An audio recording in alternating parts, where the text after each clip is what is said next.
What's going on? It's Roger. So this is my Yashio Factory uh, oka-chan spray water sprayer with tank and the nozzles and the unit itself, and of course all the hoses and wiring, all brand new in a box.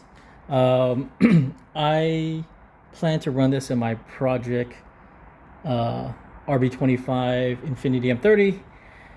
Again, this is one of those things that for my car, this specific car, I wanted to have a lot of 80s, 90s, and early 2000s influence.